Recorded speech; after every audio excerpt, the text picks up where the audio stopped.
3000 cross कर जाता है तो हम जीटीबी हॉस्पिटल को पूरी तरह से कोरोना डिक्लेयर कर देंगे। जीटीबी में हमारे पास 1500 बेड्स हैं तो 4500 बेड्स हो जाएंगे।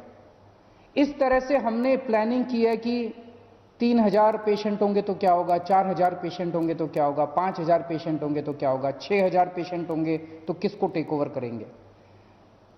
इस तरह से 30,000 एक्टिव पेशेंट्स, अगर दिल्ली में 30,000 पेशेंट्स हो जाते हैं, एक्टिव पेशेंट्स, ट्रीट किए हुए नहीं, कई लोग ऐसे हैं जो कि अस्पताल में आए, इलाज हो गया, ठीक हो गए और घर चले गए, वो नहीं, 30,000 एक्टिव पेशेंट्स जब दिल्ली में अगर होंगे, उसकी हमने पूरी तैयारी की है। 30,000 एक्टिव पेशेंट्स में हमारे पास 8,000 हॉस्पिटल के बेड्स होंगे।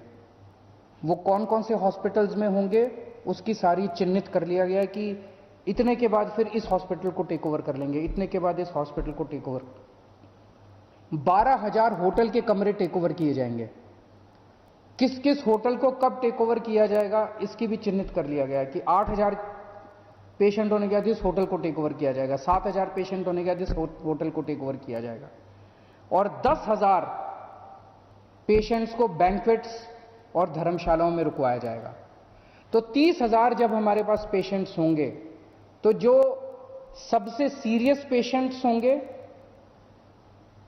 जिन पेशेंट्स को हार्ट की बीमारी या लिवर की बीमारी या कैंसर या सांस की बीमारी या डायबिटीज होगी, वो और जो 50 के ऊपर की उम्र के होंगे, इन लोगों को अस्पताल में रखा जाएगा। और जिन लोगों को माइनर सिम्टम्स होंगे, जो 50 के कम की उम्र होंगे, कोई और बीमारी नहीं होगी इस तरह के, उनको हम होटल में और धर्मशाला में आइसोलेशन में रखेंगे। लेकिन वहां भी सारी मेडिकल सुविधाएं मौजूद होंगी, वहां भी डॉक्टर्स, नर्सेस, सारी मेडिकल सुविधाएं मौजूद होंगी। लेकिन जो सीरियस किस्म के पेशेंट्स होंगे उनके लिए 8,000 बेड्स का इंतजाम किया जाएगा। कितने पेशेंट्स होने पे हमें कितने वेंटिलेटर्स की जरूरत पड़ेगी, कितने ऑक्सीजन की जरूरत पड़ेगी, इसका भी पूरा खाका तैयार है। 30,000 पेशेंट्स होने पे हमें 400 वेंटिलेटर्स की जरूरत पड़ेगी, 1200 ऑक्सीजन के बेड्स की जरूरत पड़ेगी। इनकी सबकी तैयारी की जा रही है, काफी तैयारी हो चुकी है। हमें कितने पीपी किट्स की जरूरत पड़ेगी, कितने पेशेंट्स पे, इसकी पूरी कैलकुलेशन की जा चुकी है। इस वक्त बाकी चीजों की उतनी दिक्कत नहीं है, पीपी किट्स की थोड़ी सी समस्या आ रही थी, थोड़ी सी मदद कल केंद्र सरकार से पहुंची है। हमें पीपी किट्स के हमने काफी सारे ऑर्डर कर दिए हैं, लेकिन अगले हफ्ते तक वो ऑर्डर आने चालू होंगे। इस दौरान थोड़ी इमरजेंसी सिचुएशन थी, कल केंद्र सरकार से परसों चिट्ठी आई है कि 27,000 पीपी किट्स वो हमें दे रहे हैं, वो आज या कल में आ जाएगी। तो फिलहाल पीपी किट्स की समस्या भी हमारी दूर हो जाएगी। तो ये ट्रीटमेंट है, तीसरा टी ट्रीटमेंट है। चौथा टी हमारा है टीम वर्क। ये कोरोना को अकेले कोई नहीं ठीक कर सकता। कोई अगर ये सोचे कि मैं अकेला कोरोना को ठीक कर दूं, वो नहीं हो सकता। ये टीम वर्क पे जब तक हम काम नहीं करेंगे टीम की तरह, और मुझे बड़ी खुशी है कि आज सारी सरकारें एक टीम की तरह काम कर रही हैं। राजनीति से ऊपर उठ के सारी सरकारें, केंद्र सरकार, राज्य सरकारें, सारी एजेंसीज, सब एक टीम की तरह काम कर रही हैं। और मुझे बहुत खुशी है कि हम सब मिलकर एक टीम की तरह काम कर रहे हैं। इसमें सारी राज्य सरकारों को भी मिलकर काम करना पड़ेगा। अगर हम दिल्ली के लोग यहां बैठ के सोचें कि अपने को दिल्ली दिल्ली का सोचना है, महाराष्ट्र में कोई बीमार पड़ रहा है तो अपने को चिंता करने की जरूरत नहीं है, ऐसा नहीं है। महाराष्ट्र में अगर कोई बीमार है और जिस दिन लॉकडाउन खुला और वह दिल्ली आ गया तो फिर अपने दिल्ली में फैल जाएगा। दिल्ली में कोई बीमार है और कल लॉकडाउन खुलेगा, वो पश्चिम बंगाल चला गया तो वहां पे फैल जाएगा। तो अपनी सारे सरकारों को और सारे देश के लोगों को एक परिवार की तरह एकजुट होकर एक टीम की तरह काम करना पड़ेगा। और सारी राज्य सरकारों को हमें आपस में एक दूसरे से सीखना भी है। मुझे बड़ी खुशी होती है, मैं देखता हूं कि तमिलनाडु में ये हो गया, महाराष्ट्र के अंदर ये हो गया, केरला में ये हो गया, पश्चिम बंगाल में ये हो गया, राजस्थान में ये हो गया, मध्य प्रदेश में उन्होंने ये अच्छा काम किया।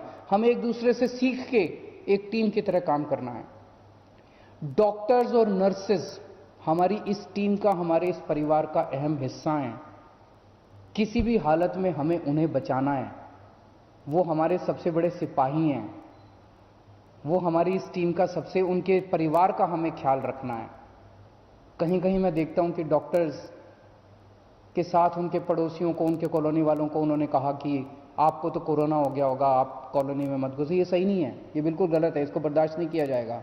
सबसे इम्पॉर्टेंट इस कड़ी का हिस्सा हमारे डॉक्टर्स हैं और हमारे देश के लोग। हम सब लोगों को इस वक्त, लॉकडाउन के वक्त, एक अनुशासित तौर पे अपने घर में रहना है, सोशल डिस्टेंसिंग का फॉलो करना है।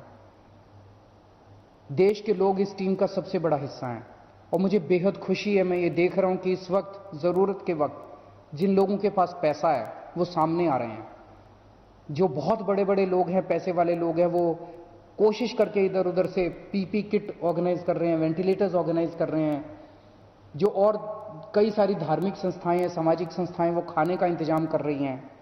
और मुझे बड़ी खुशी है कि हम सब, ऑपोजिशन हो या पक्ष हो या विपक्ष हो, सब एक साथ मिलकर काम कर रहे हैं। थोड़े दिन पहले मैंने सभी बीजेपी के लीडर्स के, दिल्ली के लीडर्स हैं उनके साथ, जो एमएलए हैं उनके साथ बात की थी।